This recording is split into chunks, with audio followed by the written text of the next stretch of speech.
all about the emergency fund. Let's break it down on this episode of the Hawaii Retirement Show.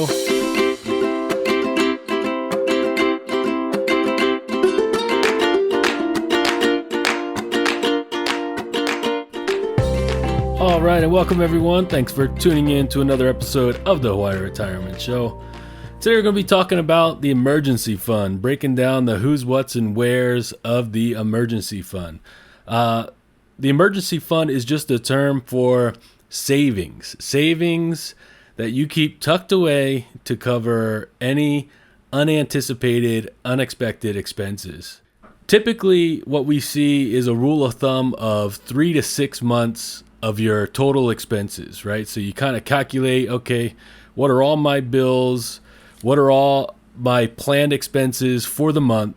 And you're going to have somewhere between 3 to 6 months worth of expenses saved up in some sort of designated account. Now, 3 to 6 months is a rule of thumb. However, there's a lot of variables in that, like income streams. Do you have rental income? Do you have a dual income household, right? Are both spouses going and earning income? And a lot of other variables that go into that. But as a rule of thumb, 3 to 6 months, it sounds good. Everyone is different. Some people, there's an emotional element to this in that some people like to have more of an emergency fund to feel more secure. Other people are fine running it real lean. They got their bills and their investments all dialed in and they run things real lean. But the important thing is that you have some sort of plan in place, some sort of emergency fund, some sort of, if unexpected things happen, there is money stashed away somewhere for take care of those expenses, right?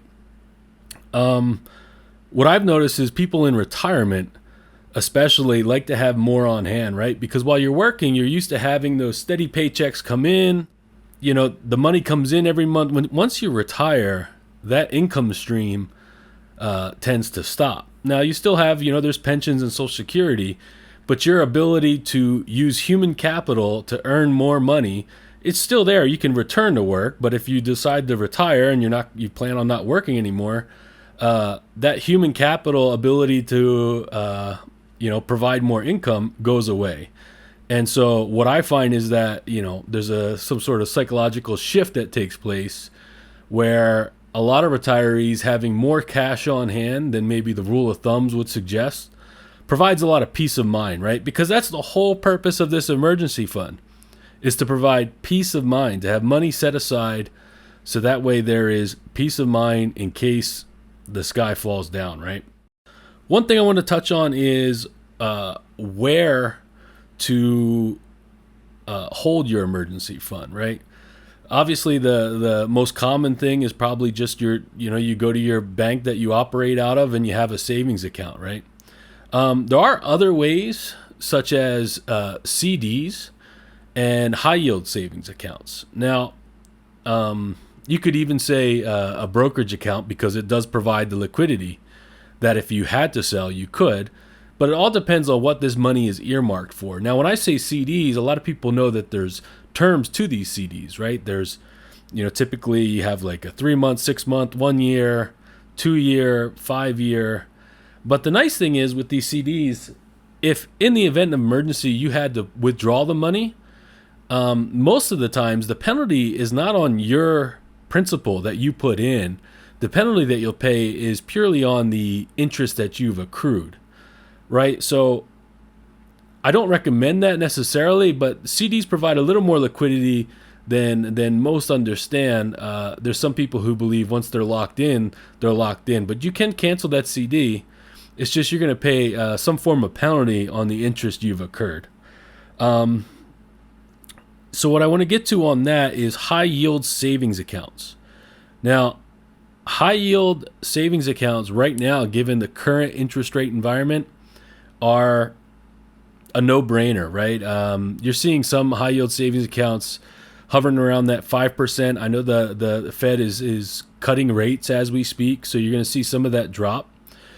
But what I typically see is people have one bank that they operate all their income and expenses out of. But what you can do is you can have a satellite high yield savings account that attaches to your bank account where you can put away this money. And if you have to transfer it back to your primary checking or whatever it might be for use, you just got to understand there's going to be, I don't know, anywhere 1-3 days, maybe a week at the most of transferring back and forth, depending on your banking institution. But if your primary bank isn't offering you those average or high yield rate of returns on your savings, it might be a good idea to shop around, right? And there's a lot of things to consider.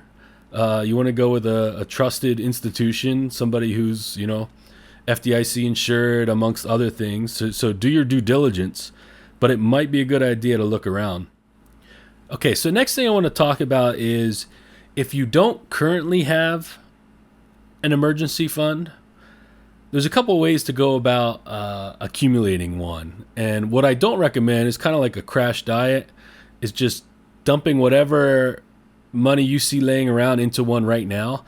What I think is a better approach is designate a goal, figure out what that emergency fund needs to be, and divide that up over the course of whatever you can manage. So maybe if you can make it in 1 year, get to that goal.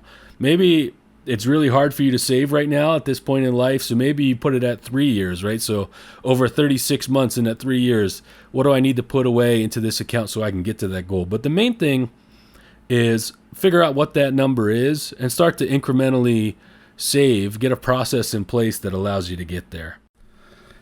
And I think that about wraps it up here, talking about the emergency fund. Again, it's a pretty straightforward topic. I'm sure most of you listeners out there are very familiar with it. You probably have one in place. But it's a good thing to touch on, and it's a good thing to circle back to. A lot of times life happens, you're working, the kids, you're out and about. And it's a good thing to just circle back, check that emergency fund, make sure that the amount that's in there reflects the right amount for you, whatever that might be. And just circle back once in a while. All right, well, thanks for listening, everybody, and catch you on the next episode. As always, mahalo for tuning in and listening to the Hawaii Retirement Show. If you haven't already, please subscribe to the show on whichever platform you choose to listen on. If you have a retirement planning question that you'd like us to talk about on our show, please email it over to aloha@hawaiiretirementshow.com. And until next time, aloha and happy planning.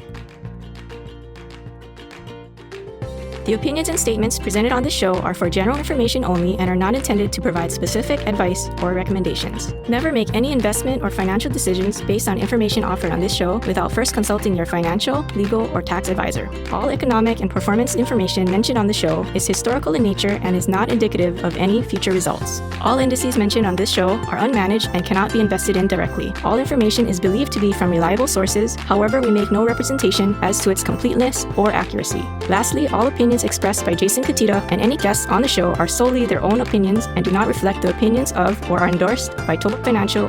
For Jason Cutitta, investment advisory services are offered through ToBA Financial LLC, a registered investment advisor offering advisory services in the state of Hawaii and in other jurisdictions where exempt from registration.